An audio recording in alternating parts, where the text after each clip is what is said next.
Thanks. Got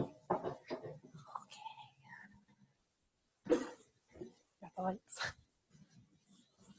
Well, thanks for being here this morning. I know it's a little frosty, getting ready for winter. As Dr. Pfeiffer said, I'm coming to you from Columbus, Ohio, so not too far away. Got in last night. I'm going to start the talk off with a little bit of background about myself, where I come from, where I've been, where I might be going. And so, as you can see here, I went to UC Davis for my undergrad. I'm actually from Davis, California. I then traversed across the country to Penn State for graduate school, worked in the Chesapeake Bay, worked on a sustainable ag research and education grant there, and then made my way last summer down to Columbus to do a postdoc with USDA Ag Research Service. And so I'll wrap up the talk with a little bit of thoughts on research in Kentucky. So to give you some background, I grew up near Sacramento in Northern California and Davis, and I did some undergraduate research my last year of college, and it had to do with the Sacramento-San Joaquin Delta, which you can see blown up here on the map. I worked with a PhD student that was working on water quality issues and aquatic vegetation, invasive species in the river delta system, and so I helped her collect samples. I did a bunch of field work and lab work, and that was my first taste of working in a research lab. And so working for her, I started thinking about, well, I want to go to grad school. And they said, oh, well, you can come stay and do a master's degree here with us. You know, you can work on Aguirre densa, more aquatic vegetation. But I thought I wanted to move more into agriculture, and I liked my environmental sciences degree, and I liked the soils classes that I took. And so I started looking at programs in sustainable ag and agronomy. And so I landed at Penn State working on the SARE grant that I was a part of.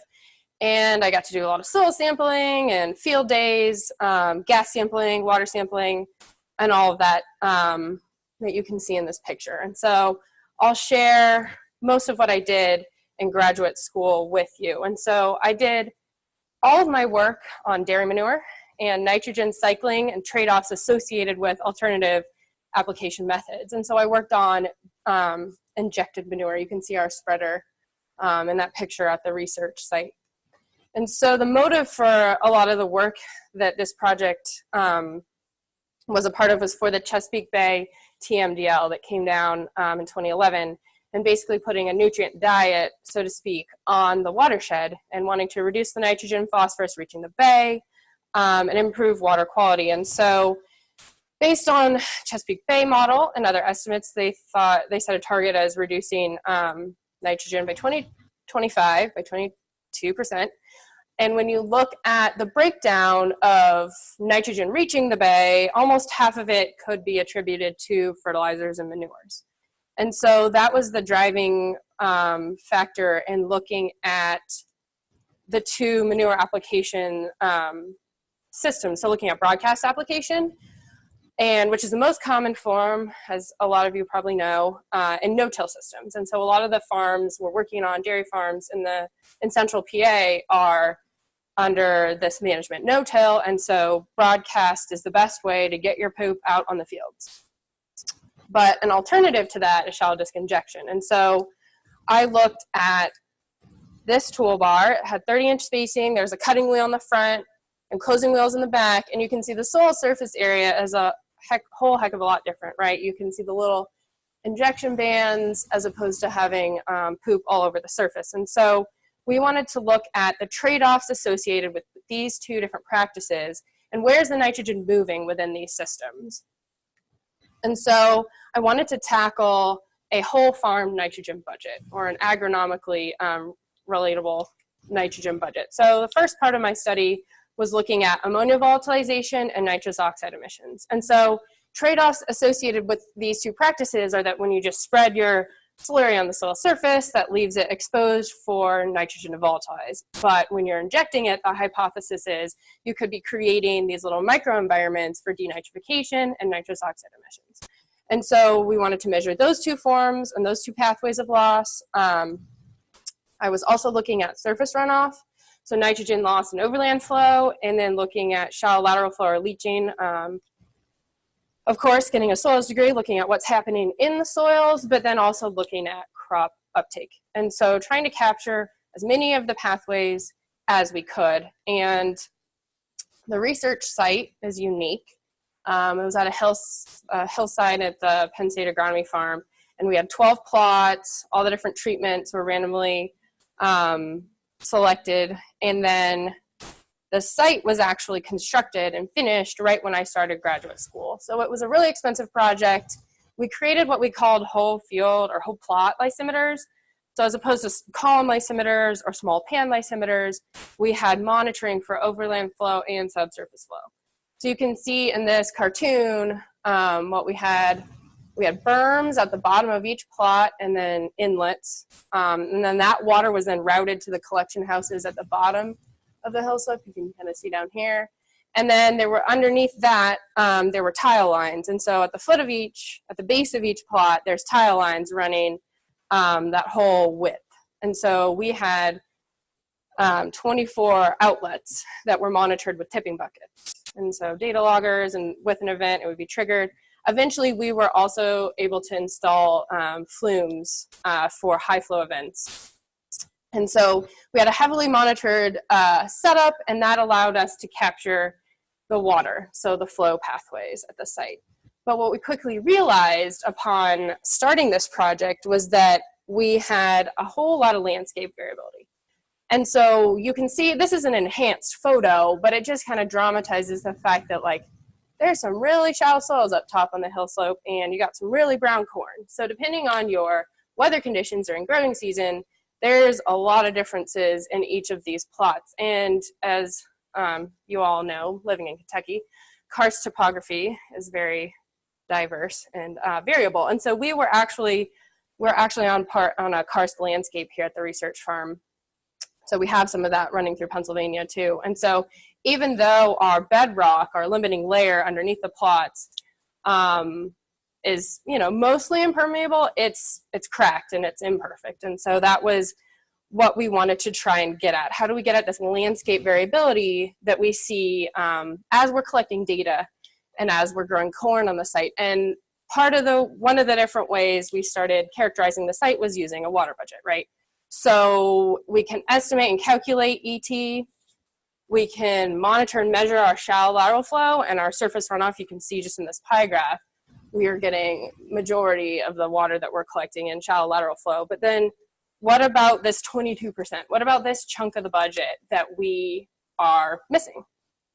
And so I went down a bunch of different rabbit holes like you do, and trying to figure out why, you know, we're seeing these trends. So on the left-hand side, you see runoff depth. And again, to point out, we're on different scales here. We're on 0 to 70 millimeters of runoff on the left-hand side.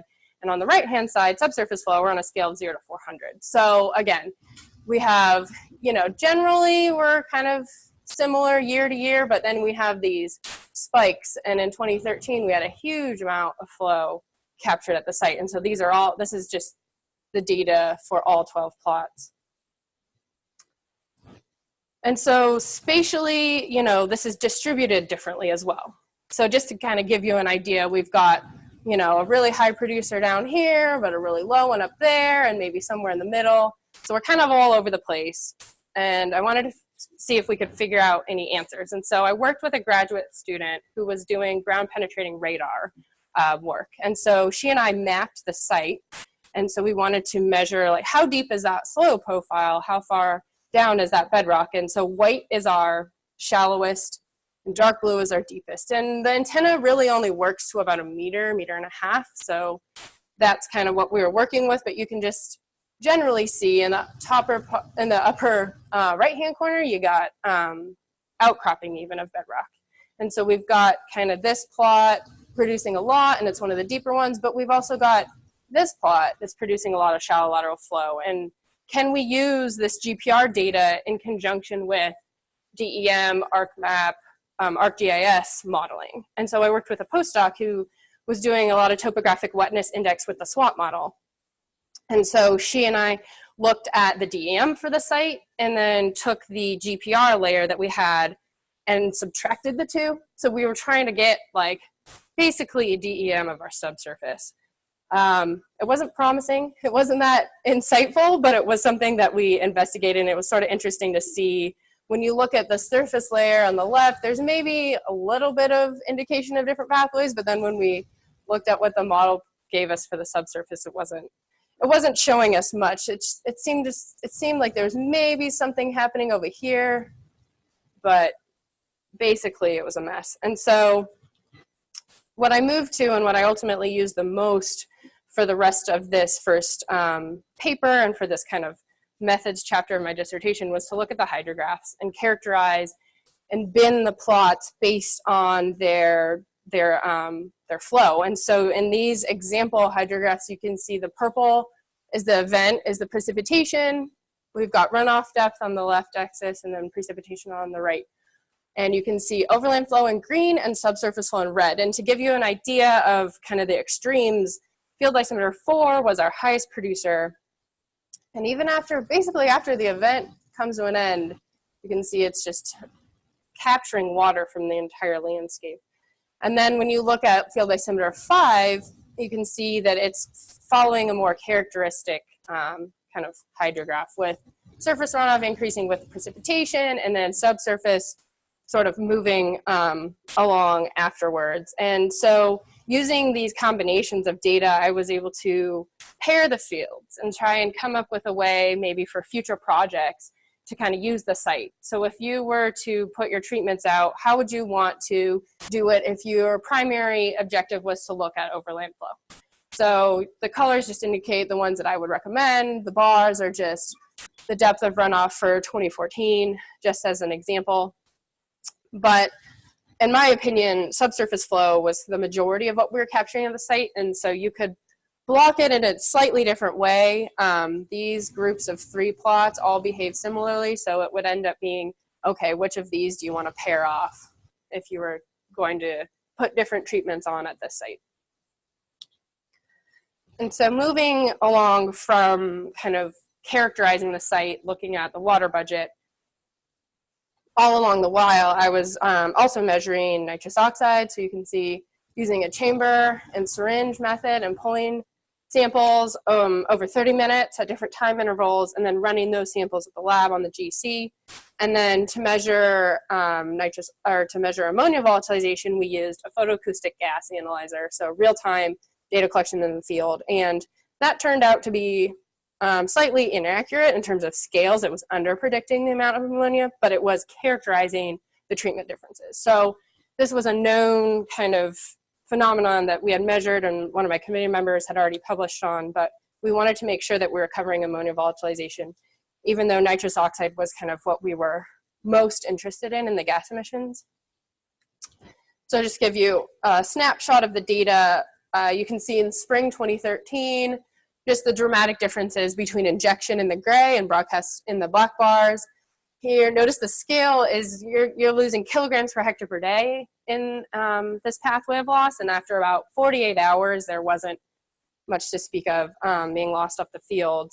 But when you look at nitrous oxide emissions, there's a lot of graphs happening. The top is precip, and you can see the arrow indicating manure application. The middle 2 graphs are soil moisture and soil temperature. And then the bottom graph is nitrous oxide emissions, and you can see we're in grams per hectare per day as opposed to kilograms. So in terms of a nitrogen use efficiency or nitrogen budget, your volatilization is going to be a larger pathway of loss. But in terms of greenhouse gas emissions, nitrous oxide can be significant. So that's why we wanted to look at this. And you can see there was some, about 10 days after manure application, we saw a couple peaks. That was something that one of my advisors had noticed in previous research. And then with precipitation events, so throughout the summer when we had some small events in June, there were some peaks in injection, and all the asterisks just indicate treatment differences, significant treatment differences. So we were seeing these treatment differences, but whether or not it was significant and what to do about it in terms of environmental cost was sort of left up in the air and up to discussion. to take a look at some of the water data. So again, overland flow and subsurface flow. Just to recap a little bit, this is a close-up of the tipping bucket. So we quickly realized that these little sample catchers were catching, like subsampling the tips, weren't large enough, so they've since been upgraded. But just a little picture of what it looked like in the cellars. That was kind of jokingly my graduate student housing. But looking at nitrate load and an overland flow. So here you can see we're, again, in kilograms per hectare, not very much loss. So small amount of flow equates to not a whole lot of load in terms of nitrates, and not too much difference in treatment either. Basically, one might suppose that you'd lose more to broadcast application because you're leaving the slurry on the surface, but we didn't see any significant treatment differences there, nor did we see any differences in the subsurface flow, but you do see a huge uptick in the loads lost. And so here we're in kilograms per hectare lost, 0 to 60. Again, no treatment differences, but potentially a lot lost just overall to that pathway. And so taking a look at some of the nitrate, some snapshots of soil. So I did a lot more soil sampling than you can see in these four graphs, but just to give an overview, the trends, as one might expect, we're seeing lower nitrate concentrations in the spring pre-manure application, and then also sampling in the fall post-harvest. In 2012, you can see there were some treatment differences. So injected had higher soil nitrate than broadcast. In 2013, we didn't really see that trend as much, maybe a little bit at depth. So I wanted to look at nitrogen moving through the profile, so we were taking meter deep cores. And then when we looked at yield, so crop uptake, you can see what was really exciting at first was that our late season stock nitrate test, so those 8 inches of the corn stalk collected at harvest time, we saw a lot higher concentrations in our injected corn than in our broadcast corn. So we thought, great, maybe we'll see something with yield, and we didn't see anything with yield, which is kind of par for the course, but was promising in that maybe if we're seeing kind of like a bump in our nitrate in our corn at harvest, and that means it has greater reserves for the rest of the growing season, that could insinuate a farmer, if they inject their manure, might not need to side dress their nitrogen. But that was sort of one of our positives, since we couldn't show anything in the yield data. And to wrap and kind of summarize, I calculated some nitrogen budgets. And this is the budget from October 2012 to September 2013. And there were two, so this budget captured 2 applications, so a spring and a fall. And that equated to gas emissions measurements. So we had ammonia volatilization in the spring and fall, nitrous oxide in the spring and fall. And you can see, as one might expect, the green part of the pie is crop removal, right? So most of the nitrogen is leaving with the crop, but then you have gas emissions kind of as the next largest portions in purple and blue for broadcast. Red is the unaccounted for. And as a lot of you probably know, nitrogen is a very tricky element to measure.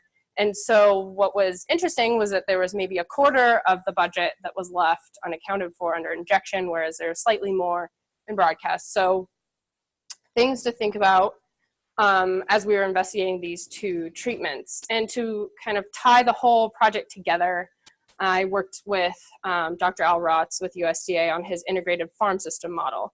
And basically he and I worked on incorporating my climate data from the weather station we had at the site, because it's simulating based on however much weather data you have on a daily time step, and then looking at keeping all farm systems the same in terms of the number of cows and the barn style and the grazing and all of that and the crops grown, but then manipulating the manure, right? So is the farm injecting or broadcast supplying? But to add another layer to that, we thought, let's look at storage. Since his model can account for different storage styles, I thought, well, let's look at a wide range of farms, like a daily haul farm, someone that's going out whenever they have something to apply, versus a more typical, if you're going to have some storage, maybe you're going to have 6 months worth and then 12 months, because there was a huge push to try and convince farmers to only apply the manure in the spring, for example, like a one-time application, which isn't very realistic, but is something that was being talked about. And so I worked with a state engineer, and he gave me basically like a size and construction of a 12-month storage facility. And so I was able to look at, I'll just pull 3 of kind of the elements, environmental elements, but leaching, ammonia loss, and then a whole farm use efficiency. And so if you look at the Daily Hall farm, there's a significant amount leaching out of the system. There's some ammonia lost, and overall you're about 38%. When you layer in 6 months of storage and you're applying manure twice in the fall, in the spring and the fall, you see leaching not change too much. The model sees injection as, okay, you're putting something under the soil surface, it's gonna leave the system faster. So that's how the model interprets injection, but it does really accurately estimate ammonia loss. And then whole farm nitrogen use efficiency is not changing too much. When you add in that 12-month storage, it's interesting to see that your leaching significantly decreases, you're only applying once, your ammonia stays the same, and then your use efficiency goes up. When it comes to economics, it basically was 6 months storage. And when you layer environment and economics, 6 months storage and injected manure was kind of like your best bet in terms of your revenue, because it was about $230K for a 12-month storage facility, and it was about half as much for 6 months. And so what you're bringing home at the end of the day, it made more sense to do 6 months in injection. So that was kind of a take home from the modeling, but overall, we were able to try and improve our knowledge of the site. And so I know a master's student and a PhD student that were able to use the site after me and even improve upon some of the characterization that I did. Looking at treatment trade-offs, you have a huge savings in nitrogen if you care about that. If you don't want to lose a bunch of your nitrogen to the atmosphere, injection is going to save you a bunch there. Whether or not it's going to translate to your yields is up to further assessment. But basically, it was an interesting study and a good way to kind of get a study site going and get in a unique way, look at water movement and nutrient flow. And it set me up for looking at edge of field loss in Columbus. And so basically we're working in the Western Lake Erie watershed, and we have monitoring of subsurface flow, tile flow, and surface runoff. So I moved from Chesapeake Bay watershed over the Lake Erie watershed, went from more of a plot scale up to a whole field scale. And so the research setup in Columbus is 20 paired field sites. We've got 40 total fields, and each field is outfitted with the monitoring that you see here. And it's a before-after control study design, and so we've been monitoring the paired fields for a few years now, and then the treatments are starting to roll out last year into this growing season. And so North Columbus is actually not in the Lake Erie watershed, but all of our sites are, and you can see the blue tile just indicate, or the blue counties indicate tile. So the percentage of that county that has tile drainage. So the system is all really poorly drained lake bed, old lake bed soils. And so the only way to make them economically viable for growing crops is through getting the water out of there. And so that's how we're able to monitor what's moving through that system, because it can look pretty nasty when you have algal blooms on the lake. And so that was from 2012, I believe. But this also hit really close to home in 2014. This is Toledo's water intake. And so they had to issue a do not drink for their city water supply because the microcystin, the toxic algae concentrations weren't reached basically a high. And so they were handing out bottled water. And so why do we care from an agronomic perspective too? So in the 70s and in the 80s, when there was a big push to clean up the lake, they were able to decrease a lot of the particulate phosphorus reaching the system. And in that time, since then, there's been an increase in dissolved P. And so some theories are that, okay, there's a lot more phosphorus leaving tile drainage than we thought. Phosphorus is moving with the water, and it can leave the system at depth. And Dr. Baker, another scientist in Ohio, published a paper looking at soil phosphorus as a concern. So specifically stratification is the higher soil test P in the surface couple inches contributing. Is that part of the reason why we're seeing higher dissolved reactive P moving through preferential flow paths to the tile? And so part of what I've worked on is looking at soil test P. This is just some of our data. You can see the distribution across with depth, so down to 40 centimeters. And this is malic 3 phosphorus, milligrams per kilogram. And so I wanted to attempt at defining P stratification. So what does it mean? And to do that, I came up with a unitless or dimensionless value. So I divided the top 5 centimeter concentration by the lower 15 centimeter concentration to get a value. And basically the scale is 0 to 3.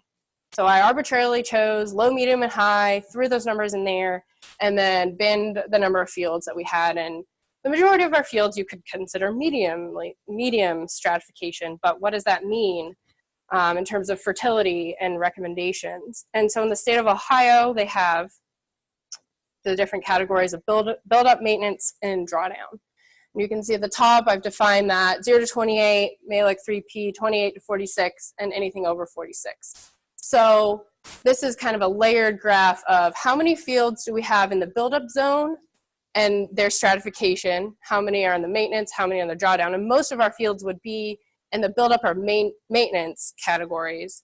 But we do have some fields that are in drawdown and that maybe would be a do not apply fertilizer kind of situation. And I know here, there's some naturally occurring phosphorus that is way higher than a 46 malic 3P, but in this context, maybe this would be something to investigate. So what management practices could be used to kind of tackle some of these fields that have really high soil test P, but are also highly stratified.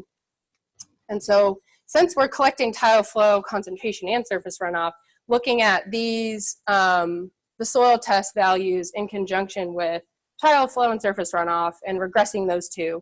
So the thought would be, based on some rainfall simulation studies and based on previous work, that they're related. If you have really high soil test P, you can get really high concentrations in your surface runoff. And they're somewhat related, more related in surface runoff. The R-square values aren't that high, maybe 0.38 for your top couple centimeters, but there's potential there and there's a relationship there. And as we collect more soils data and as we collect more runoff data, it'll be interesting to see if that relationship changes and as we get more data points. But bringing it together, P stratification assessment is more than a one-step process. A lot of farmers will ask, are my fields stratified? Well, even if they are, what does that mean for you in terms of management?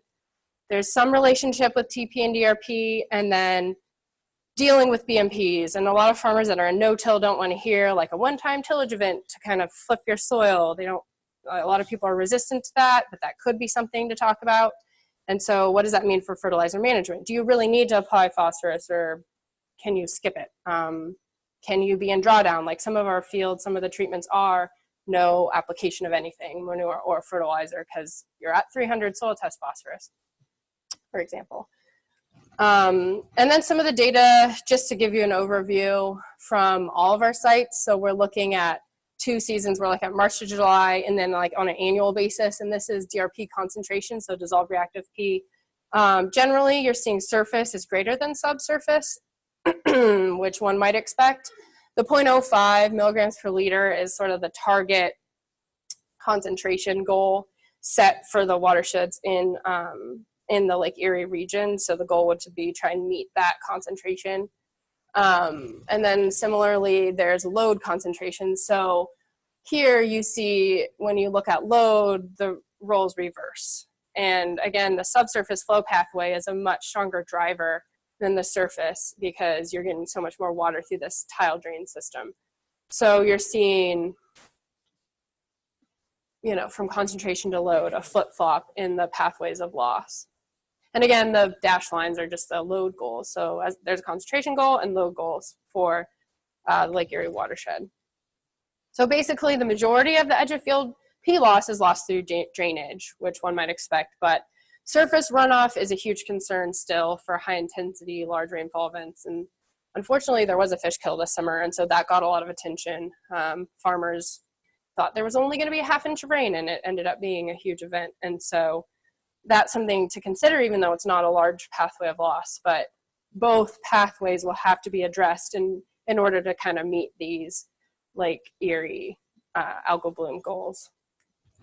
And so moving into some of the thoughts that I had, kind of taking all of my experiences over the past years and thinking about what I'd like to do moving forward. And soil health is such a, I don't know, buzzword lately, but thinking of that in terms of nutrient management. So that's an idea. BMPs and improving environmental stewardship without lowering productivity. That's been kind of the focus of a lot of the work I've done in grad school and in Ohio, and revisiting nutrient recommendations, because I think not only is it going to take some BMP work in Lake Erie, but it's going to take a lot of reassessment of, do we need to be building and maintaining our soils in this watershed?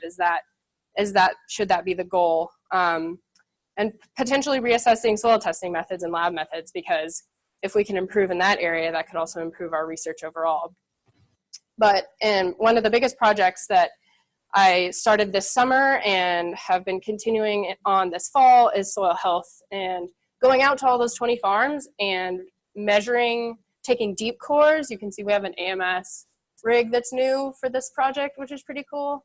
And also taking push probe cores. So I'm collaborating with Ames, Iowa USDA, and they're doing a bunch of microbial testing for me there, which is awesome because I do not have the capabilities in Columbus. But then also looking at lots of different physical chemical characteristics too. And so trying to capture all of our fields now on like a baseline, and then revisit the fields once in a crop rotation. So if they're corn, soy, wheat, we're going to revisit them every 3 years. If they're corn, soy, it would be every 2 years, and try and see if we can kind of characterize them and see what that means. And in my mind, see what that means to fertility, because I think soil health is a great concept, but it needs context and it needs to be defined somehow. And so for me, my interest would be in nitrogen and phosphorus, and what are these indicators? What does microbial biomass or organic matter mean? A lot of people will say, oh, if you have an increase in organic matter, you have an increase in water holding capacity. Well, that's great, but all of these farmers are putting in tile 15, 20 foot, 25 foot spacing. So even if they're working towards increasing their organic matter, increasing water holding capacity, what does that get you if water's leaving the field via tile drains? Anyways, so that's a big project lately, and I'd like to continue that type of research. And then nutrients and water quality. And I think, the Ohio River runs through Kentucky and runs all the way out to the Gulf eventually, right?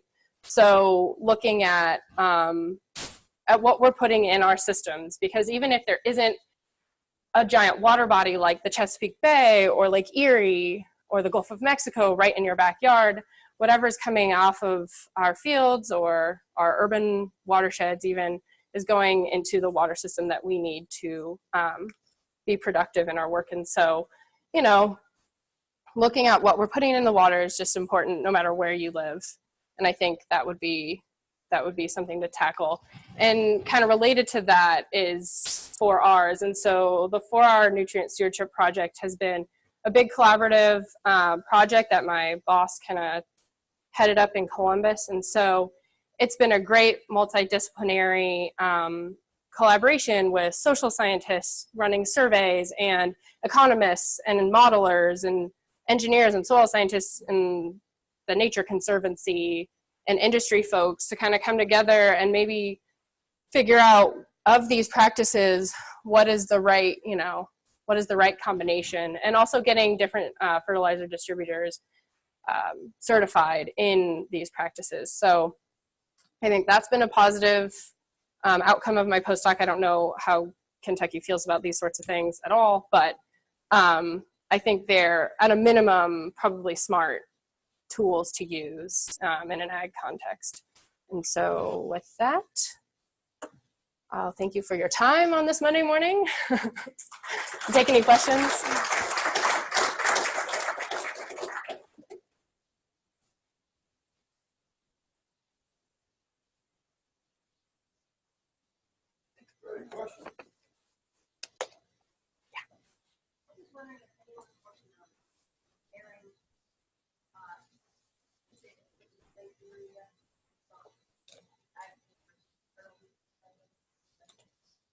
Yeah, there are quite a few people that are looking at sediment resuspension, if you will.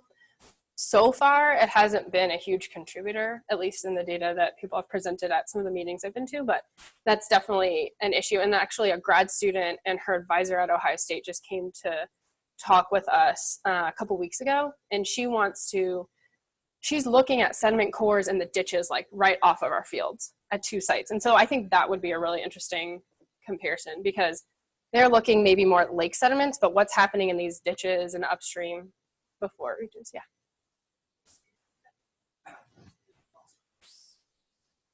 Yeah, so when we are analyzing our water data anyways, we're analyzing for both, but we're filtering a sample.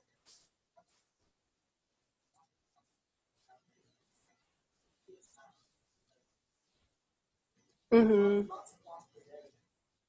Mm-hmm. Mm-hmm.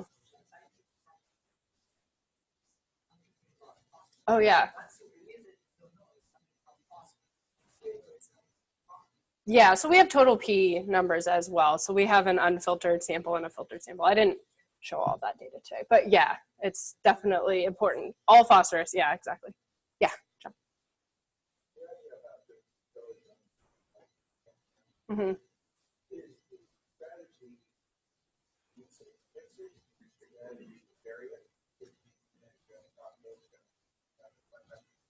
Mm-hmm.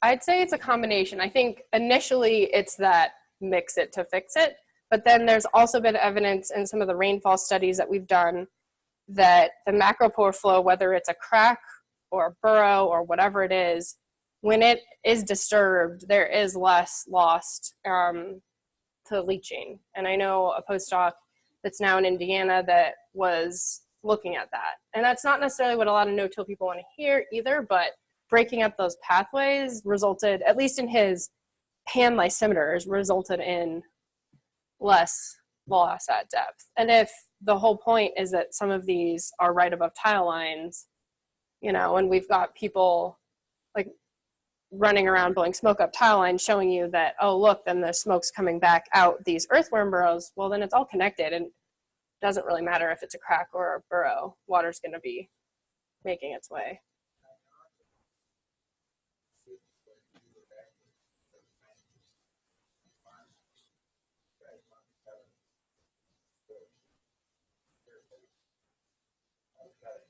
Mm-hmm.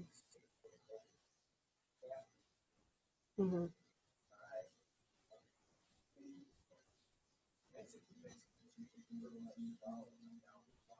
Exactly. Oh yeah, and I don't see that as necessarily a viable, you know, but I think a lot of these farms that we're working on might say they're no-till, but really they're like a rotational or conservational till.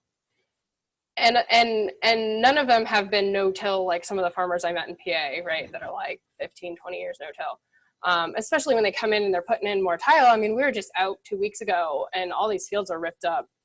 It looks like just little animal burrows running through the field, right? I mean, they're putting in tile because their neighbor did, and we're driving by one farm and it's hills. Like he has, for Ohio, he's got some hills. And I'm thinking, well, do you even need tile? You have some topography there. Like it's, yeah. So when they do that, it's a huge disturbance event. So, mm-hmm. Yep. Mm-hmm. That was continuous corn. So in between we had red clover, and then we had rye as a winter cover. But we were burning and like burning down, killing before planting.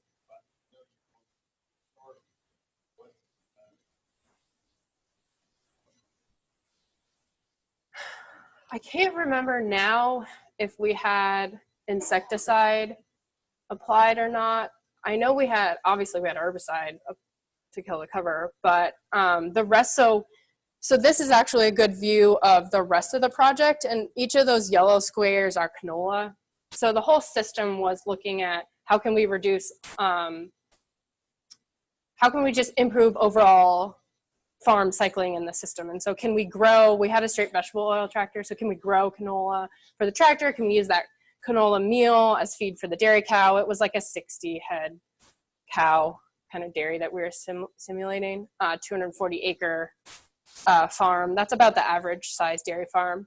And there were different insect management treatments happening down on the rest of the farm, but not on my plots per se. It was mostly managed in a typical corn rotation, but then I know there were some folks working on like roller crimper stuff. So killing your rye cover and using that as like a weed suppressant. But I know we did have a lot of slug issues actually, especially in no-till. And they basically demolished all our spring canola multiple times. So they ended up taking canola out of the spring and just leaving it for fall. But yeah, I didn't witness too much damage in terms of the corn I was growing. Mostly it was weather, because we had such shallow soils, and if it got real dry, then our corn was really small, or if we didn't get in the fields early enough, our corn, it's already a shorter season up there. It was all no-till. Mm-hmm. Mm-hmm.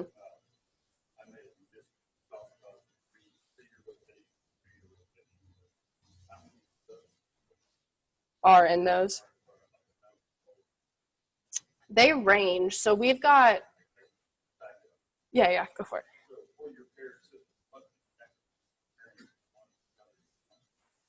So all the pairs vary widely, but an example would be corn soy on both fields, and then rolling into treatment. For example, we have a poultry farm, and he's got super high soil test phosphorus. So he's transitioned his one field into only alfalfa right now. No like fertilizer, no manure, just alfalfa, and to see if we can get how much drawdown we can get. I mean, previous studies show like 10, 15, 20 years, you're not going to get any difference in your soil test phosphorus, but something to look at. Other farms we're working on might be a corn, soy, wheat, and then we're looking at fertilizer placement, incorporating or not incorporating. I don't know how many are injecting at all, but there's a lot of treatments. Some of them, the same farm that's in drawdown has a steel slag filter on it too. So we have a couple farms that have steel slag to look at that treatment of kind of like the hotspot treatment. So there's a whole host of, and then tillage regime is also variable. So like they'll be like, oh, we're no-till, but then we'll get a call from a farmer being like, oh, I took my beans off and I tilled, and not really what we wanted to hear, but what's happening. So it's kind of like it's real data. It's what real farmers are doing, but it also is difficult when another farmer decided to put a raspberry patch in half of your field that you were monitoring. That's real good. So yeah, it's been interesting for sure. Mm-hmm.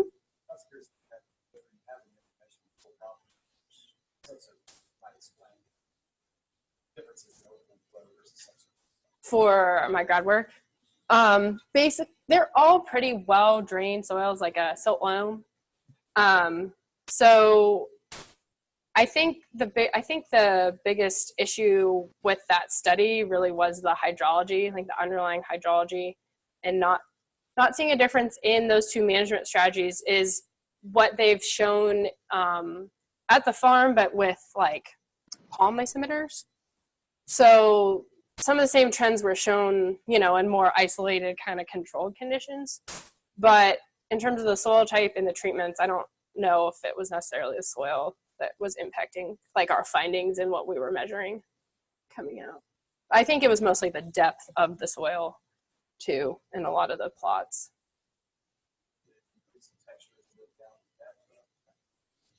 Yeah. Yeah. Clay, heavier clay, BT horizon for sure at depth. Yeah. But that was it was all under the same soil type. At least it was just varying like the depth of soil. Yeah. So we had a Hagerstown silt loam across. Yeah. Mm-hmm. Josh.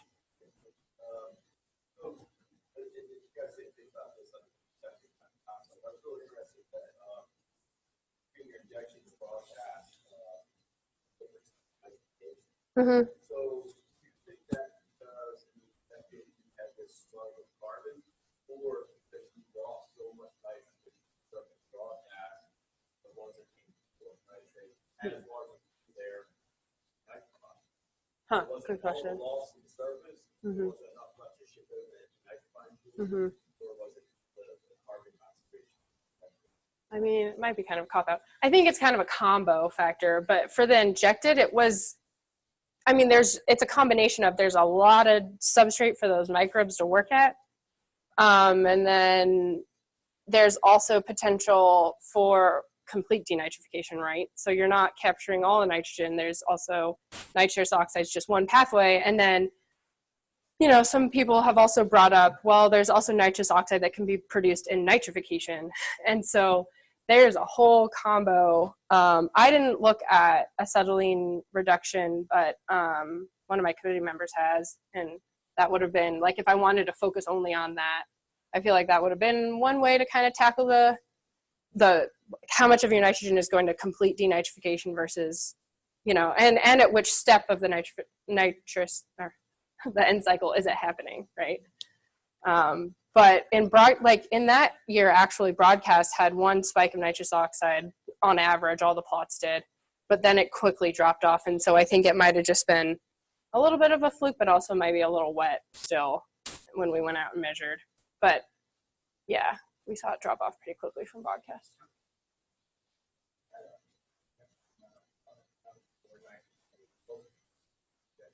Yes, correct.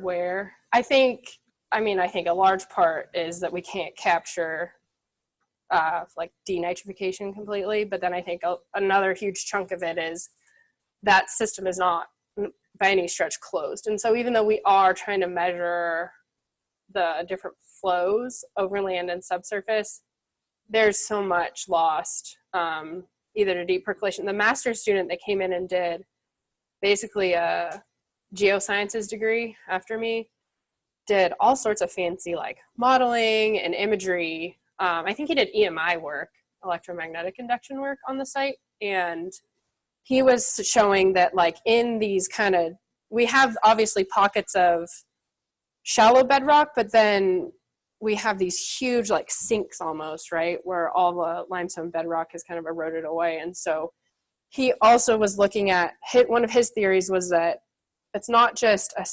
seep per se, but we kind of have like a pressure buildup. So when the bedrock has absorbed X amount of water, maybe reached max capacity, then you get these kind of like fountain effects where like water is being pushed up through cracks elsewhere. And so, I mean, that whole system, I think there's a lot just being lost everywhere in general. But I'd hoped to see a yield bump from injecting manure. Anecdotally, because we had, as part of this project, there was CIG grants, and so I think the manure haulers, to keep their equipment, had to spread on X fields, X acreage, right? But anecdotally, some farmers thought that they were seeing a boost, and maybe from the soil moisture from injecting that manure. If you have a bit of a dry season, that's helping to retain like the manure moisture in the soil, and then maybe they'd see a yield difference. But yeah, just some thoughts. Yes.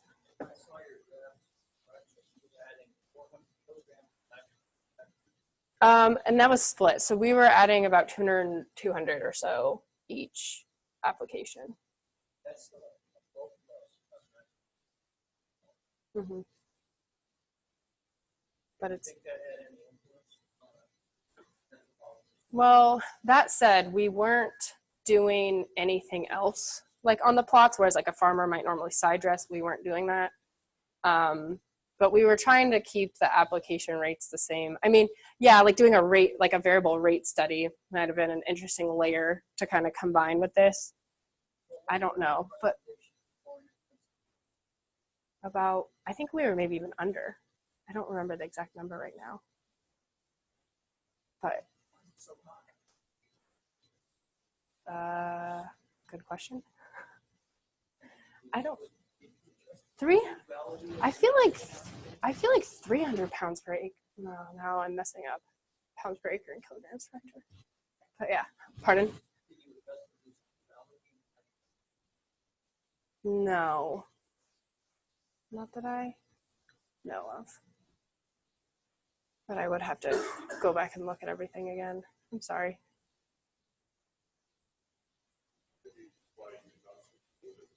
True.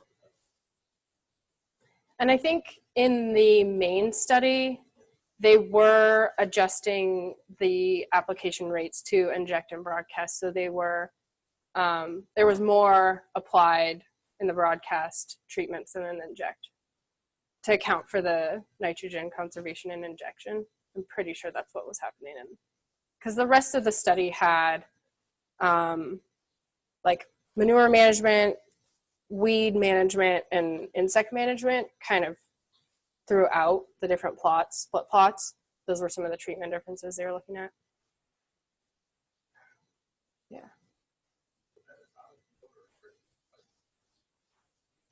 It was dry corn silage yield.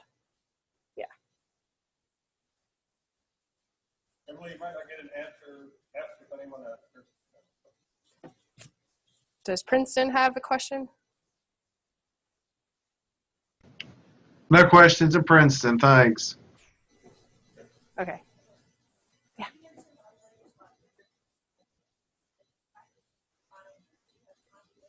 Mostly, I mean, from my PhD stuff, nutrient placement, I don't know, I think that there's a lot of potential there. But also just looking at timing too, because there's a lot of push for people, at least kind of in the Chesapeake Bay watershed, and so, to some degree in Ohio, because I know they have some legislation now on manure, like when it can and can't be applied, but people saying like, no, you can't apply in the fall. But I know there was a grad student looking at timing and looking at then same injection and broadcast, and there wasn't always a negative impact. Obviously, if there's like snow on the ground, that's that's a different issue, but yeah, timing and placement. Mm-hmm.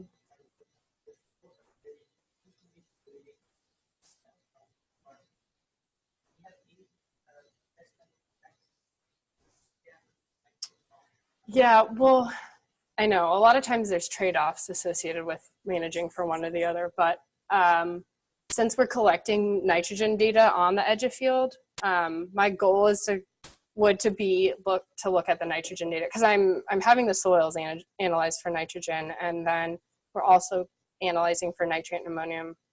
So yes, I would like to, but yeah. Okay, if you want to continue the conversation, we're going to be walking over to the ag north.